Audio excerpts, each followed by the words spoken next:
அன்பிற்குரியவர்களே, மதுஹபில் உள்ள செக்ஸ் கதைகளும் ஆபாச கதைகளும் தான் இவர்களுடைய இஜ்மா கியாஸ் என்பதை நாம் ஆதாரபூர்வமாக அவர்களுடைய புத்தகத்திலே இருந்து நிறுவிக் கொண்டிருக்கின்றோம்.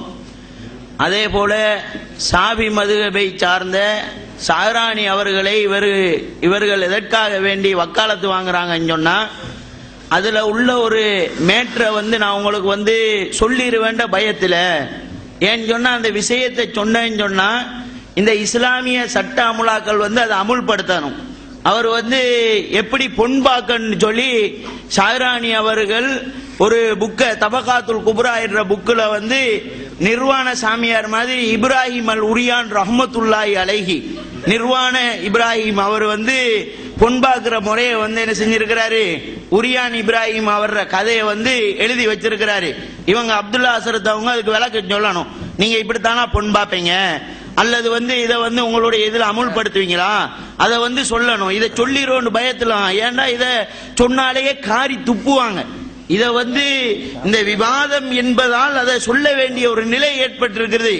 இவங்களுடைய இஜ்மா கியாஸ் என்பது ஆபாசம் சொல்லி அதுல என்ன வருவீன்னு சொன்னா, இந்த இப்ராஹிம் உரியானி நிர்வாண இப்ராஹிம் இருக்காருல்ல, இவர் வழக்கத்திலேயே மானக்கேனான வார்த்தைகளை தான் பேசுவாராம். இவர் ஒரு நாள் என்ன செய்யறாருன்னு சொன்னா, தனக்கு ஒரு பெண்ணை பார்ப்பதற்காக வேண்டி செல்றாரு. அங்க போய் பெண்ணை பார்க்க போன உடனே பெண்ணை பார்த்த உடனே இவருக்கு பிடிச்சிருச்சு. பெண் விருப்பமாகி விடுகின்றாள். அதுக்கு பிறகு இவர் என்ன பண்றாருன்னு சொன்னா, அந்த இப்ராஹிம் அவர் என்ன பண்றாருன்னு சொன்னா, அந்த பொண்ணினுடைய தந்தை பக்கத்திலே இருக்கிறார். அதாவது மாமனாராக போற ஆள் பக்கத்தில் இருக்கும் பொழுது அந்த பொண்ணுக்காக வேண்டி அபிகா அவளுடைய தந்தை முன்னிலையிலே இருக்கும் பொழுது ஆடை எல்லாத்தையும் கலஞ்சி நிர்வாணம் ஆயிடுறாரு. பொன் பார்க்கிற முறை பொண்ணுக்கு முன்னாடியே ஆடை எல்லாத்தையும் கலஞ்சி அப்படியே அம்மனை கட்டையா என்ன செஞ்சிடறாரு, நின்று விடுகின்றார். நின்னுட்டு சொல்றாரு, முதல்ல தன்னை உடம்பு எல்லாத்தையும் நிர்வாணமாக பொன்னிடத்துல காட்டிடுறாரு. காட்டிட்டு திரும்ப எக்ஸ்ட்ரா தகவல் சொல்றாரு. எப்படி உந்துரி அந்தில் உஹ்ரா ஹத்தா லா தகூலி பாத தாலி, நீ ஏமா திரும்ப நீ நல்லா பாத்துக்க, என்ன நீ நல்லா பாத்துக்க, திரும்ப பிறகு நீ சொல்லிட கூடாது. எப்படி பதனுஹு ஹசனுன் அவு ஃபீஹி பரசுன் அவு கைரு தாலி, என் உடம்பு சொரசொரப்பா இருக்குது, அல்லது வெண்குஷ்டமா இருக்குது, அல்லது வேற ஏதாவது குறைகளை நீ சொல்லிட கூடாது.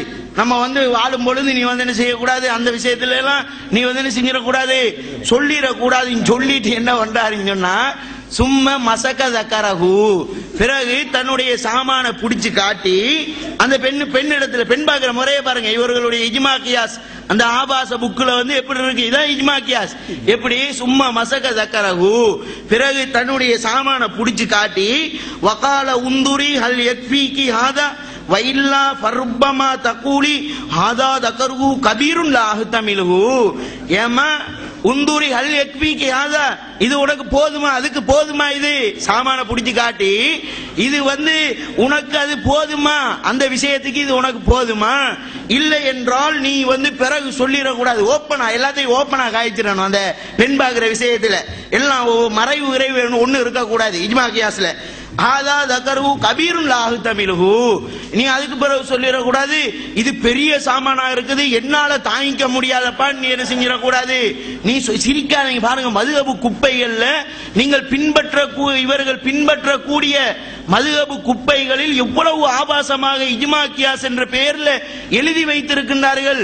அவர் அதுக்கு பிறகு சொல்லுவாரா, இது பெரிய சாமா, அந்த பொம்புல சொல்லிடக்கூடாது, இது பெரிய சாமா, என்னால இதை தாங்கிக்க முடியாது.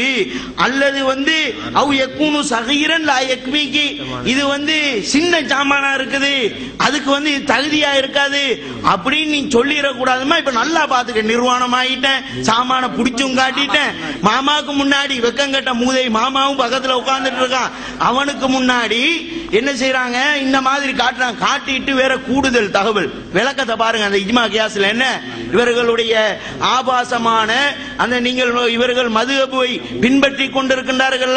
அந்த சாபி மதுஹபை சார்ந்த ஷஹரானி அவர் எழுதி வச்சிருக்காரு. அதுல இன்னும் கூடுதல் தகவல் சொல்றாரு.